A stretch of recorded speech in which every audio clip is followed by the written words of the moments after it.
Dear viewers, the following stories are inspired by real events. However, the names of the characters have been changed to protect privacy. Story: The terrifying haunting in West Pittston. In the mid-1970s, specifically the summer of 1974, the Miller family, consisting of John, Mary, and their 4 children, moved into a duplex house in the small town of West Pittston, Pennsylvania. The house wasn't new, but it seemed sturdy, and most importantly, it was large enough for their growing family. They eagerly cleaned, painted, and turned the place into a real home. The first few days were filled with the laughter and joy of a new beginning, with no sign forewarning the nightmare about to unfold. However, just a few months after settling in, unusual things began to happen. Initially just minor annoyances. Strange stains started appearing on the newly laid carpet, no matter how thoroughly they cleaned. The stains returned. Electrical appliances in the house began to malfunction erratically.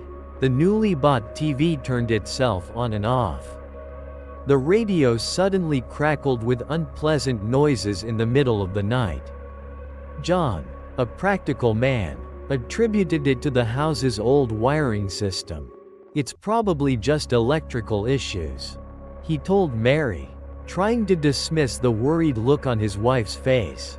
Then, foul odors started wafting through the air, sometimes smelling like sulfur, other times like rotting flesh. They appeared suddenly, with no clear source, and disappeared just as quickly, but were potent enough to cause nausea and discomfort. Mary, who spent more time at home caring for the children, was the first to notice these changes keenly. She began to feel that something was wrong, a vague sense of unease creeping into her mind. Strange noises also began to intrude upon the house's quiet. Scratching sounds from inside the walls, soft footsteps in the attic when no one was up there, clattering in the kitchen late at night. Initially, they tried to ignore them, telling themselves it was just the old house settling, rodents, or their imagination, but the noises grew louder, clearer, impossible to easily dismiss anymore.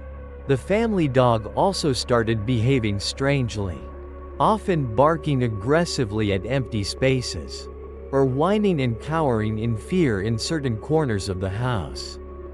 One evening, while Mary was preparing dinner, she heard a faint whisper, seemingly coming from the basement. She called John's name, but he was busy fixing the car outside. Curious and a little scared, she slowly opened the basement door. A wave of cold, damp air hitting her face. She listened, but the whispering had stopped, leaving only heavy silence and enveloping darkness. She quickly shut the door, a chill running down her spine. John still tried to find logical explanations for everything. He checked the plumbing, the ventilation system, even set mouse traps, but found no specific cause. However, deep down, he too began to feel uneasy.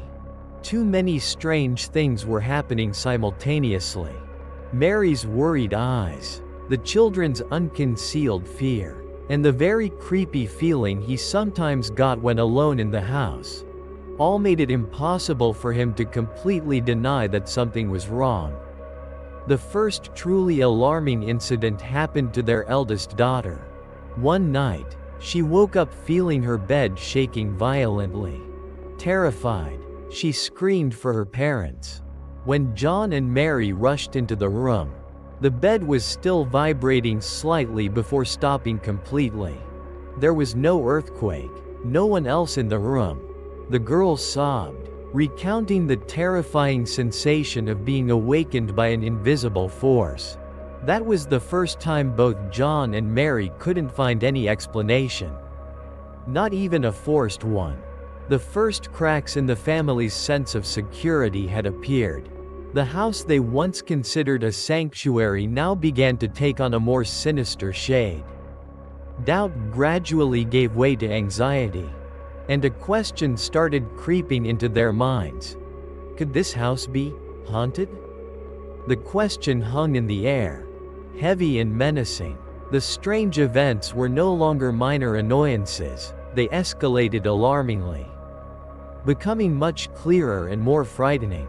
The noises were no longer just scratches or soft footsteps, but violent banging on walls and doors, often happening in the middle of the night, jolting the entire family awake in terror. The banging was so forceful it felt as if someone was trying to break down the doors. But when John checked, the hallways were always empty, and the doors remained locked tight. Disembodied voices became more frequent and distinct. They heard growls emanating from dark corners, angry shouts echoing from the basement, and even obscene, hate-filled whispers right next to their ears, even when no one else was nearby. Mary recounted one instance while showering.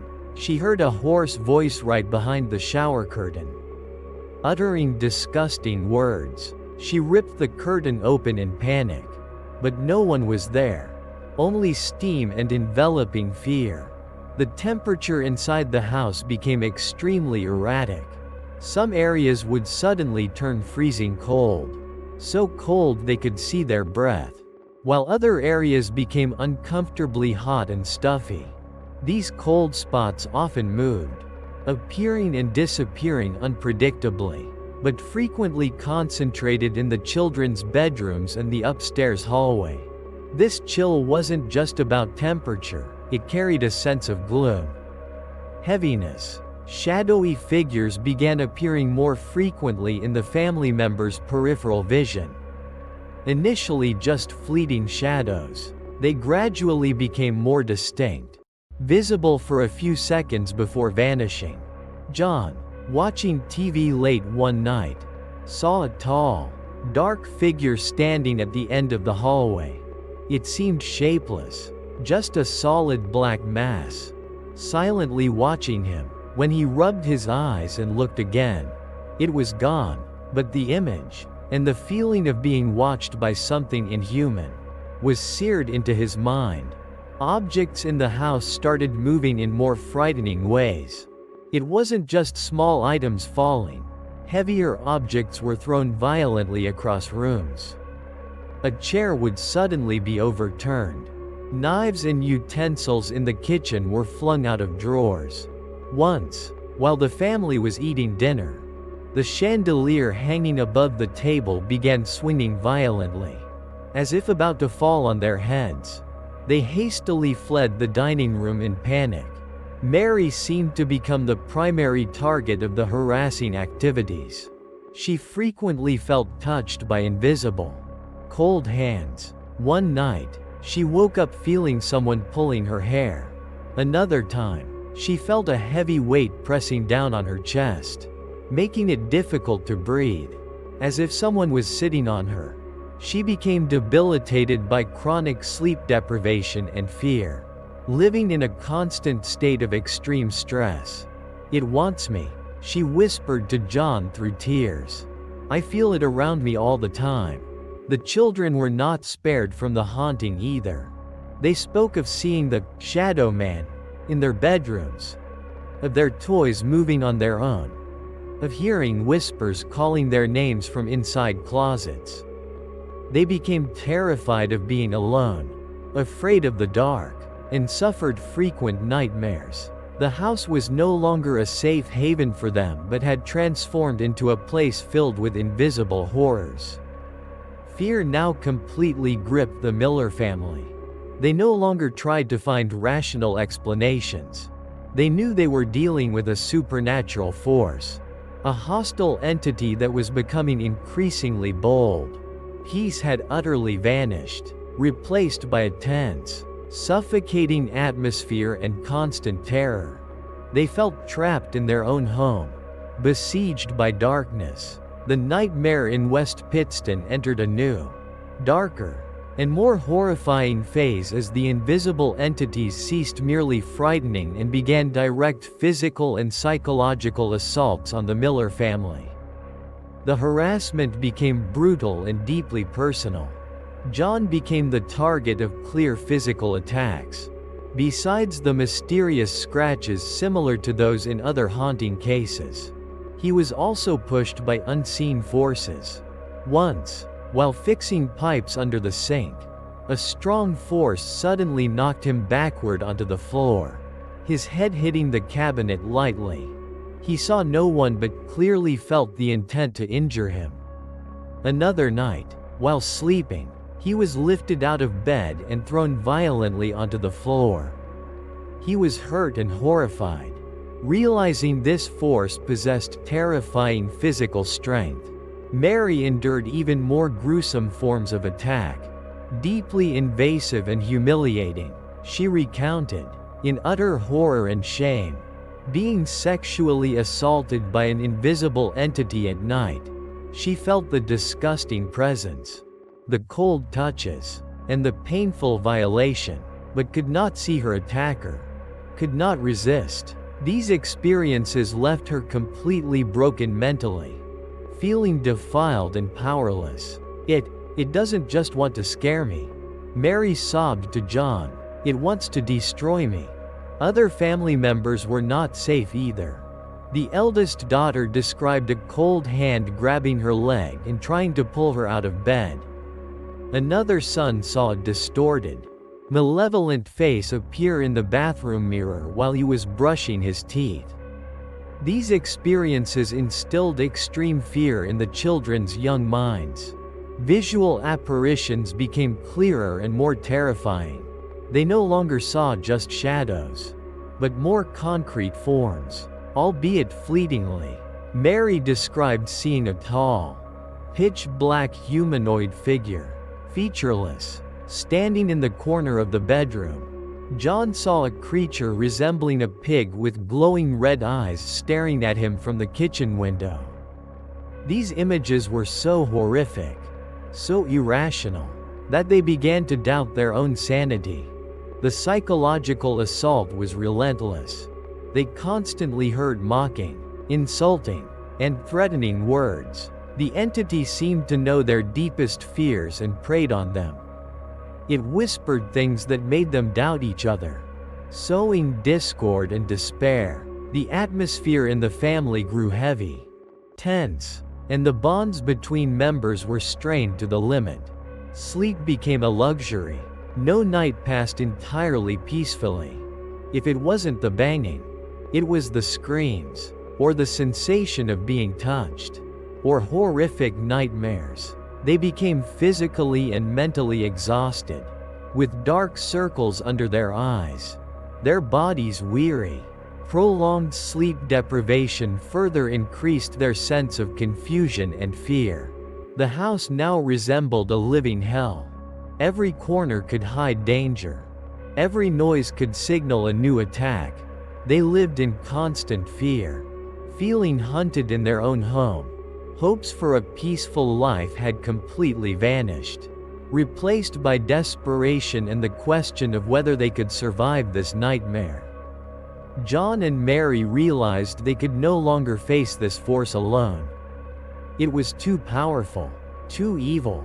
They needed outside help, a stronger intervention before it was too late. The safety and sanity of the entire family were critically endangered. Desperate and out of options, the Miller family decided to seek help from the Catholic Church. They contacted the local diocese, recounting in detail what they had endured. Initially, the church was skeptical, but faced with the family's persistence and deteriorating situation, they agreed to send a priest to assess the situation and perform a house blessing. The priest arrived, bringing holy water and a prayer book. As he began reciting prayers and sprinkling holy water around the rooms, the house seemed to react violently. The banging intensified, the temperature dropped sharply, and a thick, foul stench filled the air. The priest, though trying to remain calm, showed visible signs of unease. He completed the blessing but admitted to the family that he sensed a very strong and negative presence in the house. And a simple blessing was likely insufficient. The situation did not improve after the blessing, it actually worsened. It seemed the priest's actions had angered the entity haunting the house. The attacks became more frequent and ferocious. The Millers realized they needed even stronger intervention. Through the church and acquaintances, they were referred to Ed and Lorraine Warren, the famous paranormal investigators, real names. Involved in this case, Ed and Lorraine Warren arrived in West Pittston in 1985. With extensive experience dealing with hauntings and demonic possessions, they quickly recognized the severity of the situation at the Miller house.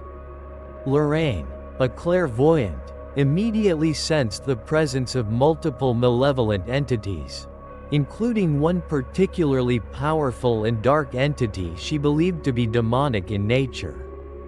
Ed, who focused on investigation and documenting evidence, also gathered numerous disturbing signs.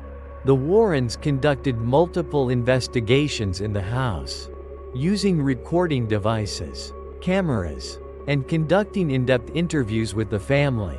They recorded growls, strange voices, and anomalous images on film. Lorraine described feeling psychically attacked while in the house, sensing the hatred and evil intent of the entities. They determined that the house was not just haunted by ordinary ghosts, but was infested by one or more demons. Based on their findings, Ed and Lorraine Warren recommended performing formal exorcism rites, a complex procedure requiring permission from higher authorities within the church. They believed this was the only way to completely expel the demonic forces from the house and free the Miller family. The process of obtaining permission was not easy, requiring substantial evidence and persuasion. While waiting, the Warrens instructed the Miller family on spiritual protection measures, such as regular prayer and the use of blessed objects like crucifixes and holy water. However, these measures offered only limited protection. The demonic entity seemed to disregard these efforts, sometimes reacting by making the holy objects disappear or break. Finally, after much effort, the church granted permission to perform exorcism rites in the house. Several rites were conducted by specially trained priests, with the support of Ed and Lorraine Warren. During these rites, paranormal phenomena erupted violently. Screams and roars echoed through the house. Objects flew wildly. Temperatures fluctuated drastically. The priests and participants all felt the intense resistance of the evil force. However, even after multiple exorcisms, the demonic activity did not cease completely. It might subside temporarily, but it always returned, sometimes more subtly and unpredictably than before. The Miller family, despite receiving help from top experts, continued to live in fear and uncertainty. The battle seemed far from over. Despite the tireless efforts of the family, the church, and the Warrens, the demonic force inhabiting the house in West Pittston proved stubbornly persistent and terrifyingly powerful.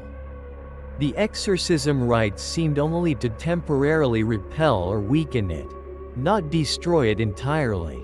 The Miller family's life remained a long stretch of fear, stress, and unexpected attacks. The health of the family members deteriorated severely. John and Mary aged visibly, their faces gaunt from chronic sleep deprivation and worry. Mary remained haunted by the horrific assaults she endured. Those psychological scars would likely never heal.